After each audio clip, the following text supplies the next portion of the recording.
Hello, everyone. My name is Beatrice, and welcome to another episode of Voices of ASEAN.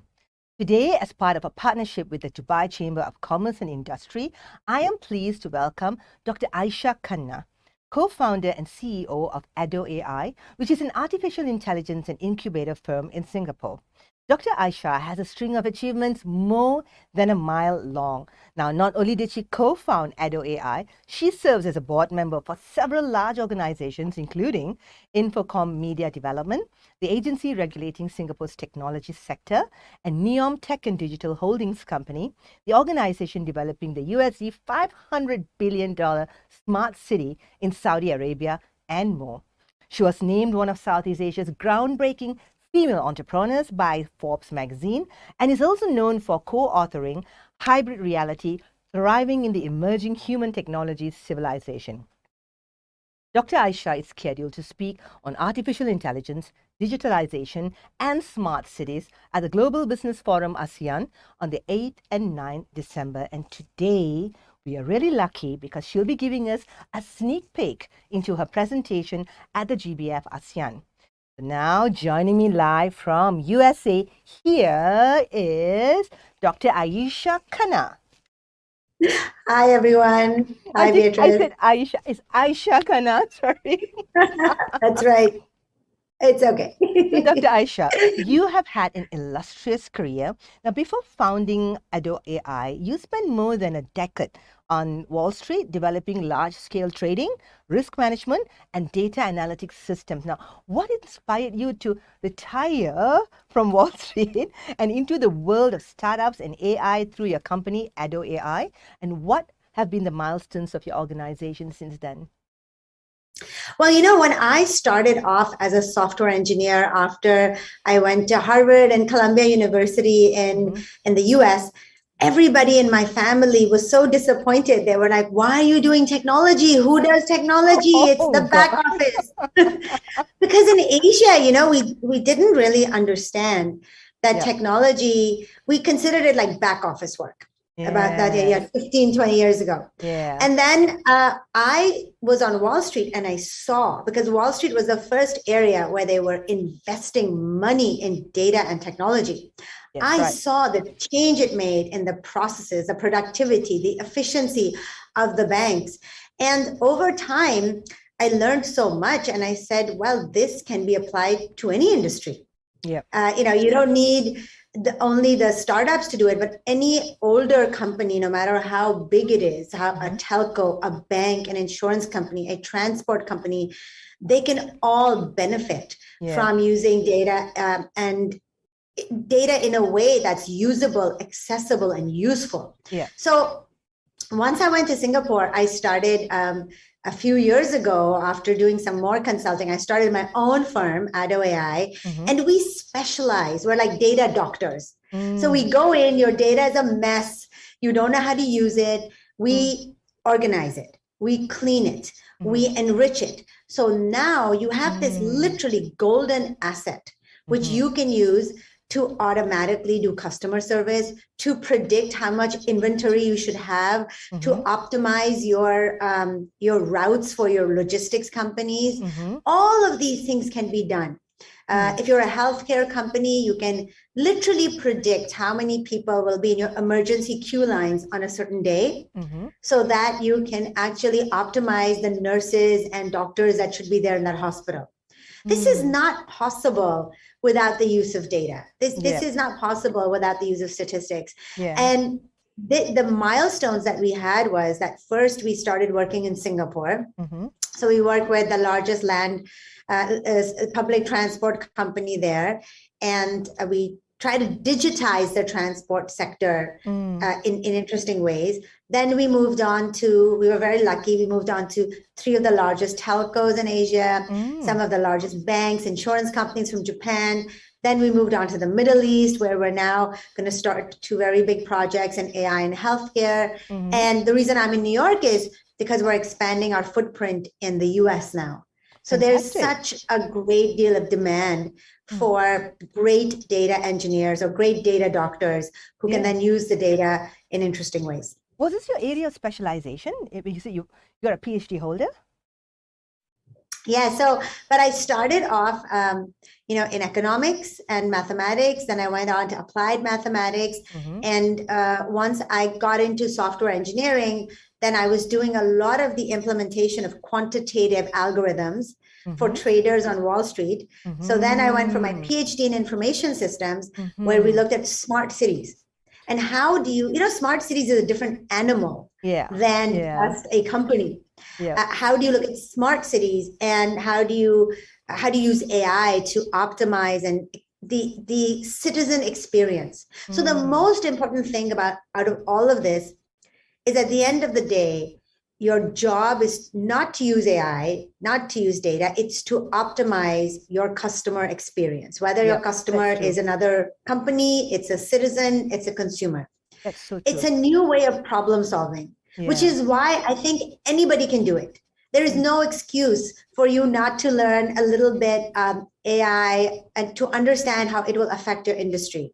Even you, Beatrice, I would say you should think about it. Yes, you must think about it, because you must think, if I'm a journalist, if I'm a media publisher, how can I stand on the shoulders of artificial intelligence so that they remove any of the grunt work or routine work that I don't like, and they free up my time to do things I do like? And that is the right way to think about it. Most people wait for AI. They wait for now blockchain, crypto. They think, what is it going to do to my job, my industry? That's not the right attitude. The right attitude is, that's cool. What am I going to do with it? How can I use that to make my life easier? Yes, to make your job better, so that you succeed more, you reach more people. I optimize my time. I optimize the structures so that everything is just, so you're absolutely right. So we focus on our core, and we let the AI do whatever is mundane. Am I getting that right? And that's the first step. After that, you use the AI to optimize and to innovate. So you could say, you're doing live streaming right now. What else can you do with AI? Basically, could you have a virtual co-host? Could you have automatic translation in 30 languages? What if somebody had questions that you and I are talking to each other, but your virtual co-host could answer? What if we were in the metaverse and people had different kinds of identities? I mean, there's so much you can think about. Right. You could just let your imagination flow. Like, I have a platform like Voice of ASEAN. How do I get AI to be an intricate part of it and make it become alive? Right? I could think that way. Yes. You have to. And you can also think, I want to reach more people. So how do I reach more people? How do I make it interesting for them? How do I market to them better? All of these things are ways. How do I engage them more? When should I reach out to them? So, for example, for a very large travel retailer, they were sending out marketing campaigns for their, perfumes and a lot of the other luxury items. And I was shocked. People spend hundreds of thousands of dollars when they get an email and they click on it, and buy a Gucci bag or something. They realized that they were sending people things, but they wanted to engage people more. So what we did was we said, look, organize your customer data so that you understand your customers. Don't use this old school way of Aisha's a mom, she lives in Singapore, she will behave this way. Use their digital behavior and their history of their work with you, their transactions with you, to understand them. And when you do that, we gave them a list. We said, send these customers these luxury items on this day.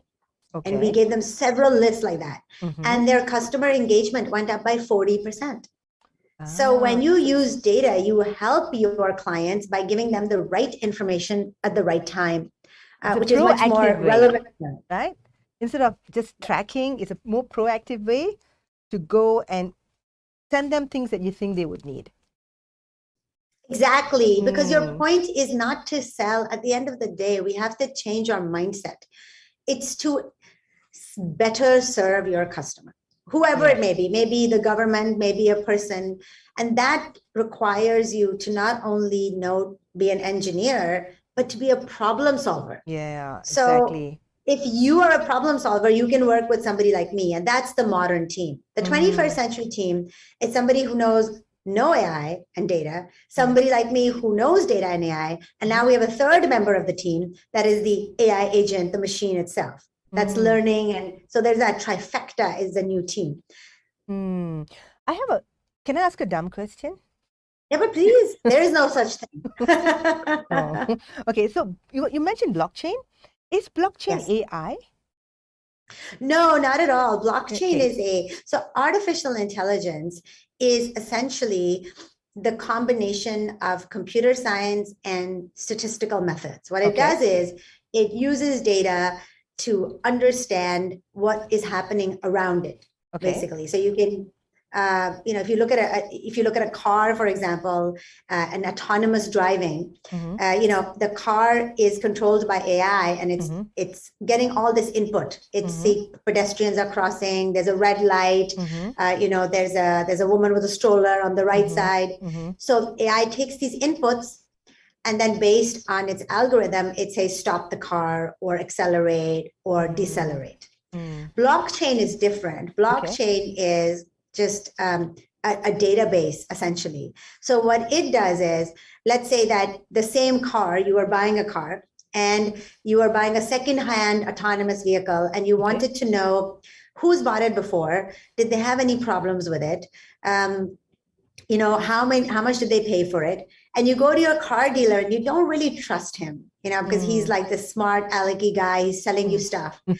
But if all the history of the car was on the blockchain, not he didn't own it, but it was transparent for everybody. A blockchain is like a public ledger. You would be able to say, oh, Aisha owned this car. She had the tires fixed. She spent this much money on buying it. Her insurance was this much. She drove too slow or too fast 5 times. That price that she's saying seems okay to me. So the blockchain is just wonderful because it takes all this data that's been hidden and it's not transparent to the public. It puts it on a public platform that no one person can control.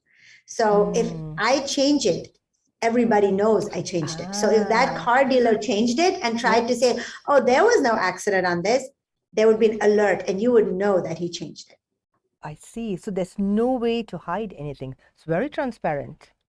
It's fantastic. It's the next iteration, I think, of the web. In fact, it's called Web 3, and we will see a lot of innovation. People hear a lot about crypto and Bitcoin, but for me, and as a company, we're expanding into building this infrastructure for companies. For me, the interesting thing about all this is, how do companies exchange information? How do you sell to each other without the knowledge that's kept hidden, basically? So, for example, if you're on Facebook, right, and you tell me, now I want to take all my history and my identity and my wallet, I want to take it to another space like Twitter or Tencent.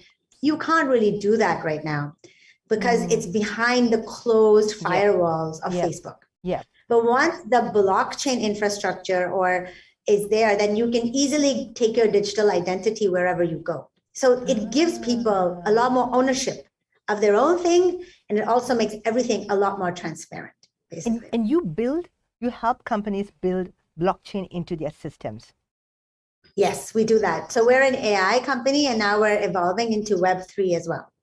We're really geeks. I'm very geeky, so I love this kind of stuff. We'll have a private conversation on that separately then for Voice of ASEAN. So I'm going on to the next question. Southeast Asia's digital economy is projected to double to, I think, US $363 billion by 2025. How do you see this growth affect trade, investments, and tech collaborations between ASEAN and the UAE? Well, it's going to be amazing, right? Because the UAE has also done such a lot of investment in digitization, and it has the world's first AI minister, and I've been a huge fan of the UAE. I've been going to Dubai a lot, and I think what's the best thing about Dubai? Oh my God, what is not the best thing about Dubai? It has the best, for me, what the best thing, and it's because I'm a geek, is I see so many interesting people in technology in Dubai now because it is attracting people from all over the Middle East that want to create businesses for Jordan, for Africa, and because they have such great programs where if you're a startup founder, you can get a startup visa, you can go there. So if you go to DIFC or some of these startup accelerators, you will find a peer group of people who are talking about the latest things or trying to problem solve for emerging markets in really innovative ways. And that's what I love about ASEAN as well, because, we have a lot of problems in emerging markets and there's a lot of things to solve. And we have great youth in the Middle East. We have great youth in ASEAN, 680 million people in ASEAN. Everything from food security to energy optimization to logistics. And we're seeing that obviously with Grab, with Tokopedia, with all of these companies. We are seeing that these problems one by one are being solved. And so I think that there's a lot of exchange that can happen between the UAE and ASEAN on how do you exchange knowledge? How do you have programs for students to go back and forth? How do you actually take something that was built in the UAE and take it to the ASEAN market or vice versa? And the beauty of something that's software is it's very portable, right? You have to go and localize it, but it's not like taking huge amounts of containers from one place to another. Exactly. So for me, when I think about trade, when I think about collaboration, it's very digital. My context is very digital and data driven. And then of course we need to have better global laws on data privacy, data ethics, AI ethics, and there's so much thought leadership coming from both regions as well. Even though I studied in the US, I'm in the US right now, I studied in Europe, I do believe the next wave of thought leadership is going to come from emerging markets, from growth markets, because we are the ones who are going to be affected more than Europe and US by these new technologies. And we are not passive anymore, right? We're really smart, we're innovative, young people are thinking about it. We are the ones who will be, inventing things. We are the ones who will be thinking about governance. So the more we collaborate, these regions collaborate with each other, the stronger they become. It's interesting you mentioned data privacy. I just want your opinion on this. What do you think about how Facebook is handling their data privacy? From someone who's an expert in the field, there's a lot of talk about that. What is your opinion on this? Slight distraction. I am very of the European mindset. And I believe Europe has set a fantastic standard for the rest of the world. And we're seeing that happening in China, in the Philippines, in Malaysia, everywhere. People are paying attention, and in the US, on this fundamental principle that your data should be accessible to you. You should know when they're taking data from you. It should be more transparent to you. You should be able to have the right to be forgotten, which means that if you did something in your teens, you don't want it to affect your credit rating or your employer rating. You can have it deleted. And I think these are very good principles, and it's called data dignity. And I love that word, right? Like, it's a part of you. And it's part of your dignity. And in life, if you treat people and every aspect of them with dignity, then you should respect everything that they do, how their passions, how we talk to each other. And data is a way of communication that has to be respectfully handled. So I think Facebook is trying to do that. It's trying to be better. Okay. It's under a lot of pressure from the US government. So it doesn't have a choice, but I think there are really good people in tech everywhere. But for me, it's not so much companies and their self-governance, which is very hard, right? Because you have some CEOs who have visions for themselves, and you have investors in stock markets that punish you. But we know that the governments are moving, and that is really forcing them to behave. Okay, but would that be like a conflict? Because, of interest, because if you say that there's data dignity, and therefore, your companies like Facebook, for example, cannot take your data and use it or manipulate it for their own goods to sell, then that defeats the whole advertising and AI. AI is about learning about people and where they're moving. So you're sort of tracking them across various fields and what they're doing and finding out all about them and then using that to sell advertisements. So would that not be a conflict then? Because AI is about tracking and learning, and then you also have the data dignity. How does that all come together? That's such a good question. First of all, AI is a tool. It's not really, it's how you use it, right? So it's like a car. I can drive it really fast and kill people, or I can be a responsible driver and take people from point A to point B. So AI is like that. It was never meant to harm anyone. That's true. I agree. The fact that it is used to personalize things for people doesn't mean that it should be used in every context.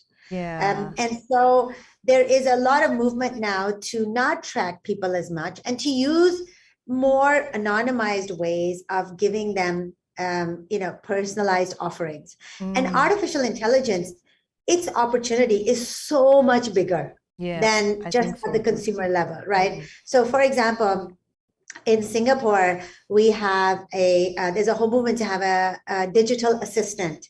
So every Singaporean citizen will have a little AI assistant from the government. From the moment it's born to the moment a citizen unfortunately passes away, the assistant is there to help you get your child's birth certificate, to apply for a housing loan, to alert you if there are subsidies or tax benefits, to even remind you to make your will, to tell you if you're elderly, to get your checkups for chronic disease management. That is not about selling you anything. That is so that there's one place where you get all the help you need instead of going from one government agency to another. And I think that's just one example. Another example is manufacturing. And just in factories, artificial intelligence can be used to make factories safer and to make them more automated and to make them more optimized. So for the same input, you have fewer errors, or the errors in any manufacturing process are noticed by the AI using computer vision and the robot. So there is so much upside to using data well for the economy that it's not just about, we tend to relate it to the Facebooks and the Googles, but it's not just about that. Yeah, as long as it's not used in a way where it tracks people and then you lose all your privacy and it can be used for all the wrong reasons, because there's a lot of fear. I think the next question would be on behalf of a lot of people who don't know who to ask, and I'm talking to an expert in this field. So the question is, can AI actually spy on you? Like, Facebook and all this, they can hear your conversations even when your phone is off, on your laptop's off. Is that true? And is that happening? Again, I believe it is happening with some companies. There's no confirmation on this, obviously, but it can listen to you. And AI doesn't listen to you, right? The company listens to you. The company listens. So you always need to think about the owner of the AI. AI is not as smart in itself. Somebody owns the AI. And the person who owns the AI can use it for good or for bad. So, for example, the same AI algorithm, the same mathematical algorithm that is used to generate fake data can do it to improve the detection of cancer in human beings. And it can also be used to generate fake images and fake news. That's true, yeah. Now, that's really, really important to know that you shouldn't have a knee-jerk reaction against the technology. Of course. The more important thing is to think about the company, the individual, the government that is guns don't kill people, people kill people, correct? Yes, it's true, right? They say don't hate the player, hate the game, basically. So the question probably will come now, how do you control people who manipulate beautiful systems like the AI for their own good, for their own bad or good, Yeah. It's really about governance, right?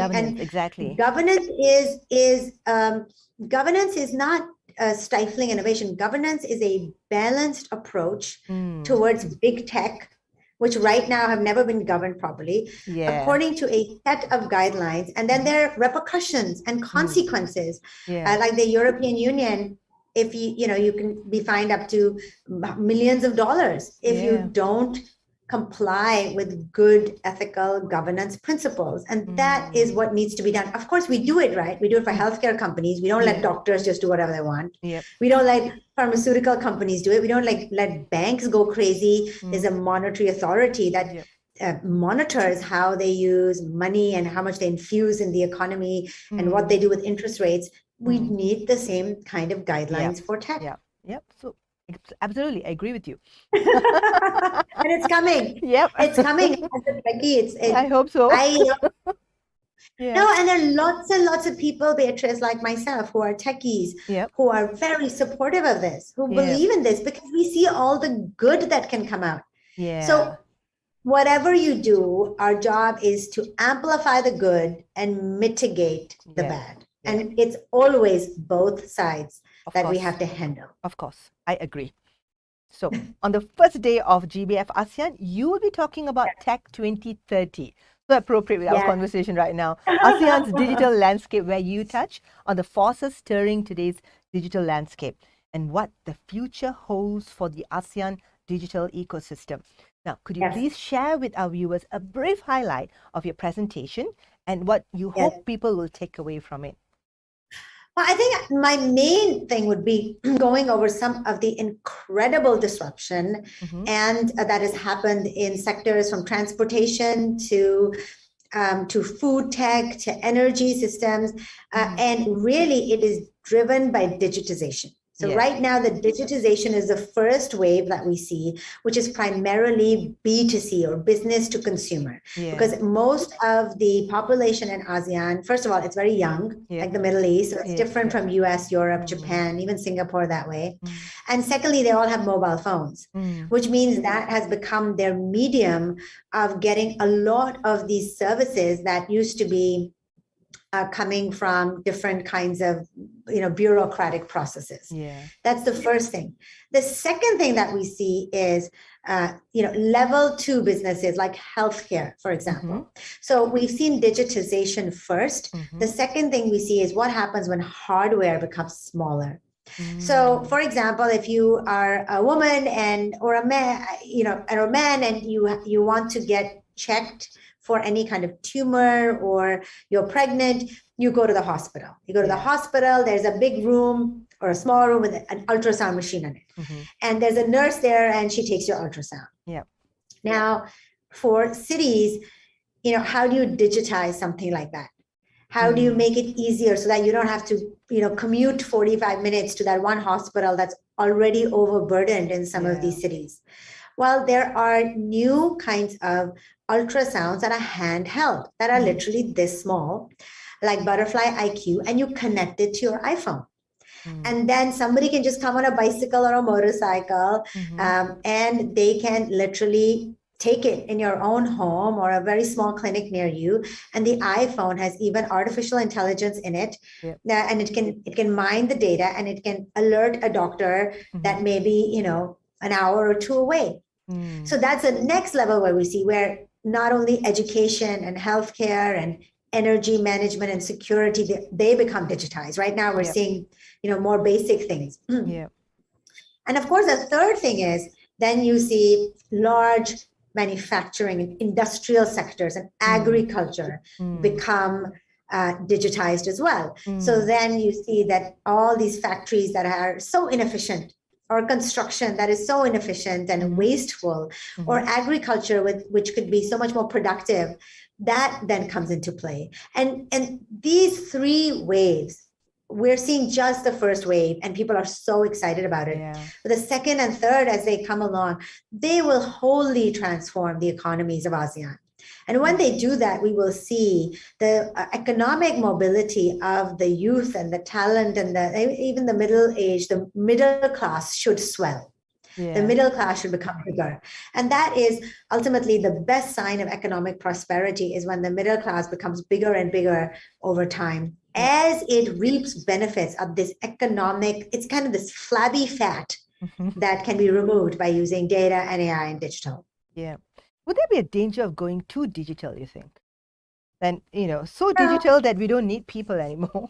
okay, so that's a really good question. Yeah. There is that danger, but we cannot stop digitization, but we have to accept that there are, again, downsides. So, for example, there are virtual boyfriends and girlfriends in China and even in the US that some people prefer to human relationships. And we know with the metaverse coming up, Yep. you never know. Are you talking to me? Are you talking to an AI? And are we okay with this? So It's like, it's like a disconnect from reality, like with the metaverse, for example.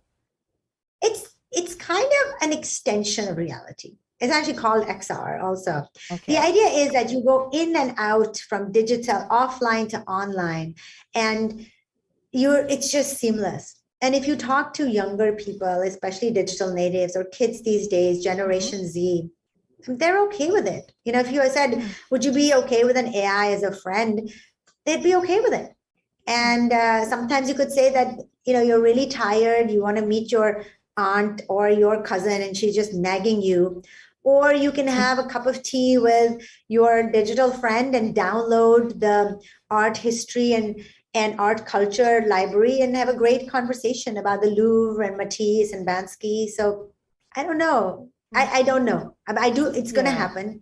So then the question is, how do you protect people from bigger issue is from not investing in human relationships and more than that, not investing in physical exercise and going out there and getting fresh air. Exactly.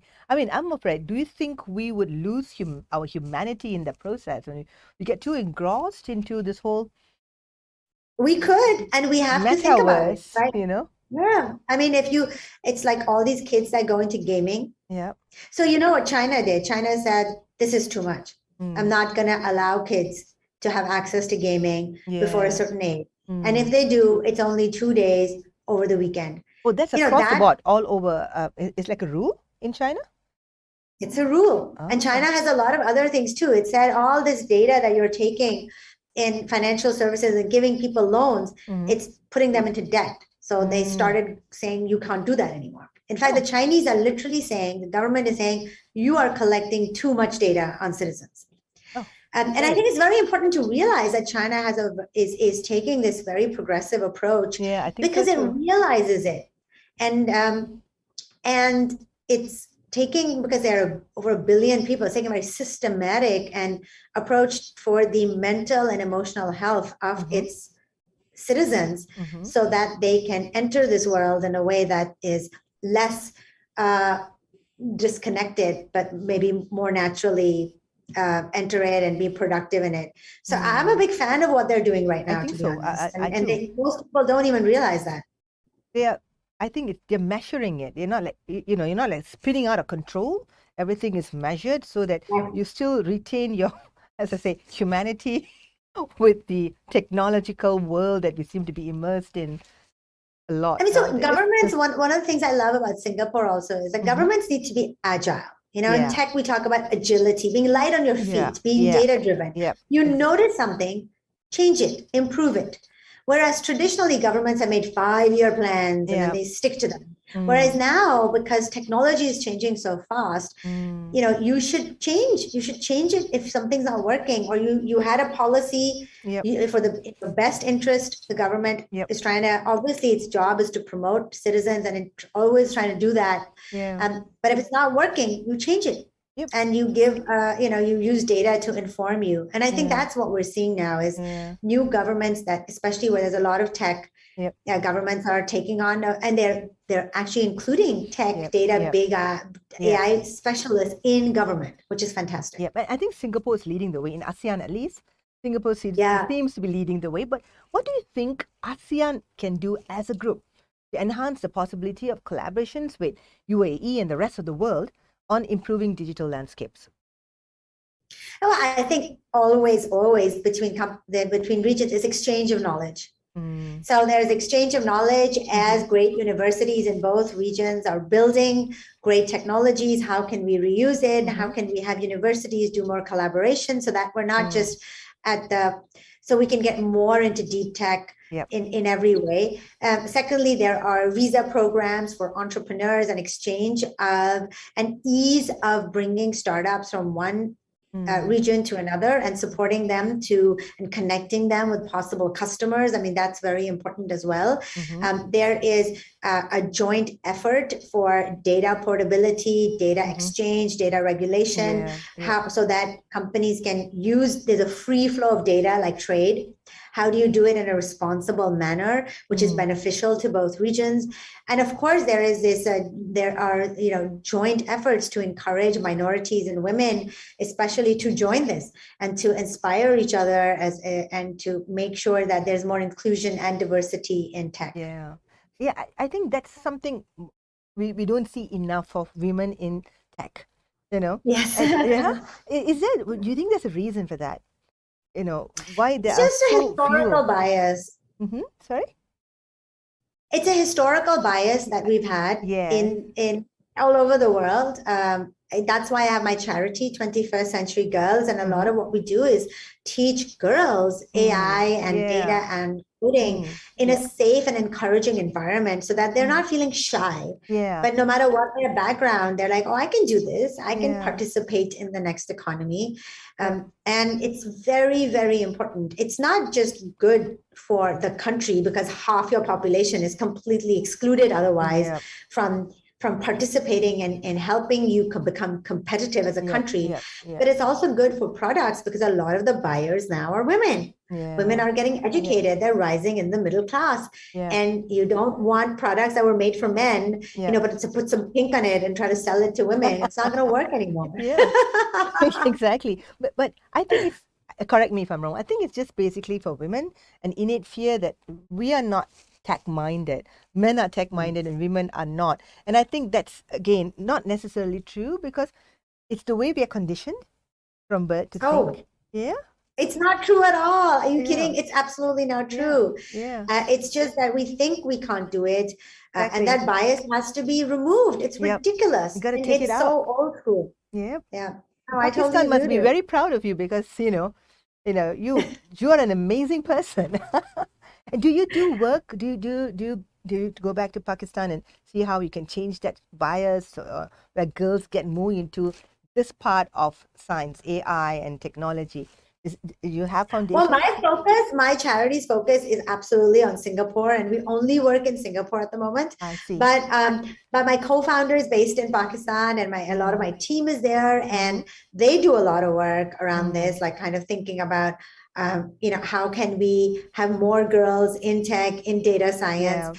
And Pakistan also has a huge population of incredibly talented women who are interested, and digital work is so meritocratic that way. It is doesn't matter how you look or whether you came on a bicycle or a BMW, you can make it, and that's what I like about it. It's based on your skills and the outcome. Yeah, absolutely. So, Dr. Ayesha, as a Singaporean, what are your aspirations for GBF ASEAN? In terms of trade, because it's the first time. It's the first time.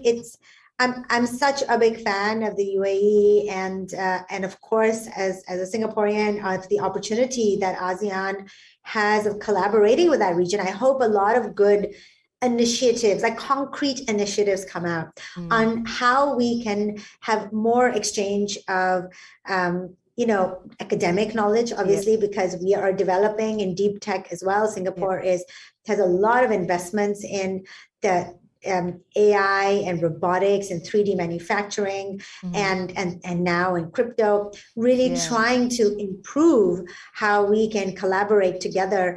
And then, of course, having ease of flow of data. What are our data and AI guidelines that we can develop together and take to Davos, take to the United Nations?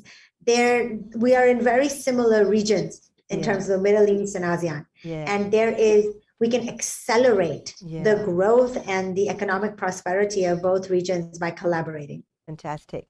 And now, before we go, I need the audience to know a little bit about you. When we spoke earlier, you said that, you have an incredible rise to where you are right now. But at some point, you said you had to fail spectacularly to be where Oh, you are. yes. Absolutely. I failed so many times, I don't Mhm. even remember, but I had a couple of startups, one in New York Mhm. that didn't do well. Then I had two in Singapore, as I mentioned, that failed spectacularly. And it's just the nature of entrepreneurship. Yeah. It just so happens that, third time was a charm, and this has worked out really well. But every time you learn and you take that learning and you go ahead, and in for me, and I know you were saying that, Beatrice, as well, Yeah. like, failure is just not a bad thing. It's Yeah. an opportunity to learn. You just brush it off. Yeah. But in Asia, especially, we have been, we associated it with shame, and we Yes. are very conscious of it. Yeah. But we shouldn't be, Yeah. We shouldn't because be. I think you should wear if failure like a badge. That now I yeah, learned what not to do so that I can do it right. it's Yeah. absolutely true. It's Yeah. absolutely true. And I think that's really, really important, Yeah. especially for as the economy is disrupting around us. Some of us are going to lose our jobs. Some of us Yeah. are going to lose certain tasks. Some are going to do really well. Mm. And some of us are going to be happy. Some of us are going to be upset at different times. Yeah. So the only thing that keeps us going is, you know what? So what? I'm going to learn some new skills. Exactly. I'll keep trying. And if you get emotionally down because of some sense of failure, that's not going to help you, your family, your kids, Yeah. your own future. So it's extremely important, Yeah. especially given we're going into an era of accelerated technologies. And in social media, you see a lot of people who are ostensibly doing well, Yeah. even though we know it's a lot of, like, everybody's had highs and lows at the back. Yes. And it's important to talk about it. It's important to I talk think about the so. fact Yep. that it's hard, and that's Yep. okay. And I like what you said. We should share our failures. As much as we share Yeah. our success stories, we should share our failure stories so that the younger generation and people who are starting ought to know that there's nothing Yes. wrong or nothing shameful about failing. Because if you don't fail, you'll never know how to win. So No, it's the and same, it's both you sides of a also coin, isn't it? Yeah. you have to think about the numbers, right? I mean, Mm. look, I do business development. I talk to tens of people. 90% of people I speak to, the answer is a no, not right now. Yeah. Most Yep. startups that start fail. In Yep. fact, and that's fine. Yep. I myself, let alone that, like, startups I failed at. We started 3 different products. We tried to get into the product business and failed 3 Yeah. times. Now we're going to do it again. Yep. Not that anything stops me, but so you just have to have that attitude. Yeah. And Look, I think Edison that, failed 100 times. Or was it 99 times? I don't know. yeah, But finally he right. invented the light bulb. And Yeah. people worry about money, right? So Yeah. when you fail, Mm-hmm. it's people say, well, practically I put in a year of my life into Yep. it. I put in my savings or my Yep. VC money, or Yep. I didn't, Yeah. there was an opportunity cost. Yes, but if you can turn it into your next thing, or Yep. and I think it's very important that we hear about all these startups, but to be entrepreneurial is not to only have your own company or be in a startup. To be entrepreneurial, you can be entrepreneurial anywhere. You can Yeah. you can be an entrepreneurial mindset in a company, in politics, in a Yeah. nonprofit, Yep. as Yep. an actor, as a chef, working Exactly. for a hotel as a in the front desk. It's a mindset, It's a way and of that life, is it's a right? way of life. It's a way of life. It's a way of life. Yeah. Yeah, and it's Mm. great. It's great once you get into it. It's great, but it's also terrible at times, because some days you wake up and you're like, nothing's going my way, and it never ends. Because Yeah, I you know. I know. and then we always look at these articles and social media, and you think everybody has a perfect life, and they really don't. I Exactly. mean, I'm old enough to know that, but for Yep. any young listener out there, And I think we should never compare. I think that's the one thing. yeah, Comparison is the thief of joy. You never compare and say, "Oh my God, I failed, but the person did better," because your turn hasn't come yet. And like, see, you had to fail 3 times for you to win spectacularly the fourth time. yeah. No, I mean, and I think the truth of the matter is that Yeah. it's not what it seems. Every single person has highs and lows. Yeah, I And, agree. and when you're young, you don't know that, because you haven't been through so many highs and Yes. lows, and you haven't seen your friends go through Yes. it. So that I worry about the youngsters, in growth markets and everywhere in the world. But I hope they listen and know that that is just the nature of life.